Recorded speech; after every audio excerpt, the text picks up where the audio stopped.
Israel is one of the most racist countries in the world. While you'll never hear anyone in the mainstream media say this, this is actually one of the most important things you need to understand if you want to know what's happening right now.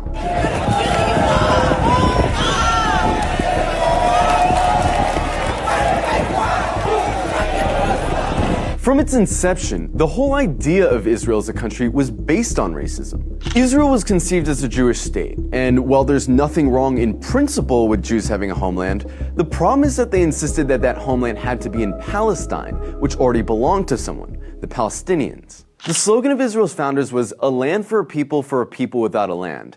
But deep down, they all knew that the only way to have a Jewish majority in Palestine, an Arab country, was to expel the Arabs. One of the founders of Israel, Yosef Weitz, wrote, "There's no room in the country for both peoples. There's no way but to transfer the Arabs from here to neighboring countries." Israel was quite literally founded by expelling and massacring hundreds of thousands of Arabs in a years-long process called the Nakba. And when you found a country based on racial exclusion, you're gonna get a culture that fosters and celebrates racial exclusion. Because countries that commit terrible atrocities rarely acknowledge committing those atrocities. And the presence of Palestinians who remained in Palestine became a constant reminder, not only of the violence that founded Israel, but of the constantly looming threat that they might come back and try to reclaim their land. Every day you can find videos coming out of Israel showing Israelis calling for all Arabs to die,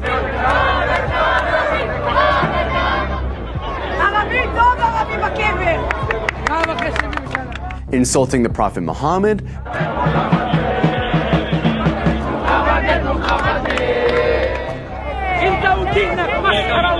desecrating mosques, spitting on Christians, mocking and celebrating the murder of Palestinians, committing violent hate crimes against Palestinians, watching Gaza get carpet bombed from a cliffside for entertainment. But don't just go off these anecdotes. Let's look at some of the polls. One poll found that 2/3 of Israeli teens believe Arabs to be less intelligent, uncultured, and violent. It also found that 50% of Israelis wouldn't live in the same building as Arabs, wouldn't befriend Arabs, wouldn't let their children befriend Arabs, and wouldn't let Arabs into their homes. Another poll found that 60% of Israeli Jews want segregation from Arabs. Another poll found that half of Israeli Jews agree with the statement, most Jews are better than most non-Jews because they were born Jews. The poll also found that 88% of Israeli Jews would be disturbed if their son befriended an Arab girl, and 90% would be disturbed if their daughter befriended an Arab boy. This poll found that about half of Israeli high schoolers don't think Arabs should have the right to vote. Another poll showed that almost half of Israeli Jews don't want Arabs teaching their kids. Not only are these views widely held in Israeli society, they're also represented in government, which codifies these sentiments into law. For example, Israel has a law that says if an Israeli marries a Palestinian, or someone from several other regional Arab states, that person isn't allowed to move in with said Israeli.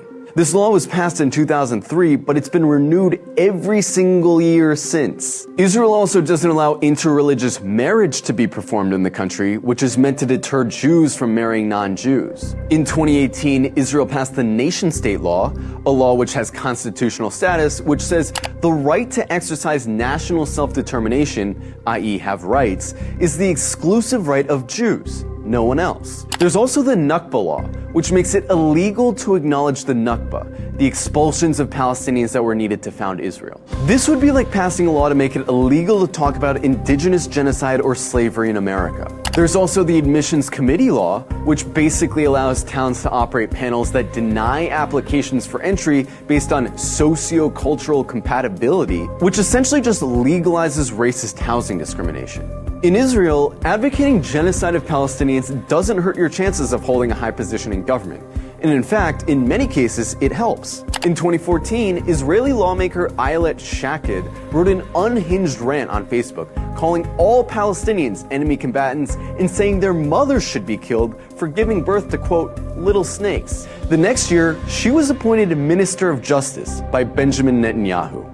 Itamar Ben-Gvir, a lifelong admirer of Meir Kahane, an Arab exterminationist, a man who praised a Jewish settler who killed a Palestinian for throwing a rock at him, a man who was famously acquitted after being criminally charged for chanting death to Arabs, is Israel's current Minister of National Security. He's not some fringe figure either. He's one of the most popular politicians in Israel right now. In the last few days, Israel's been working hard to cast itself as the victim of hatred, the victim of terrorism, the victim of anti-Semitism, that they have no choice but to lay siege to Gaza. But underneath this carefully concocted victim complex is a racist, Jewish supremacist state that's been trying to finish the job that the Nakba started for decades. And really, this shouldn't come as a surprise to anyone. After all, they're literally cutting off water and electricity to a city of 2 million people right now. Their generals talk openly about flattening Gaza and killing the animals, meaning Palestinians. It's obvious their goal is genocide.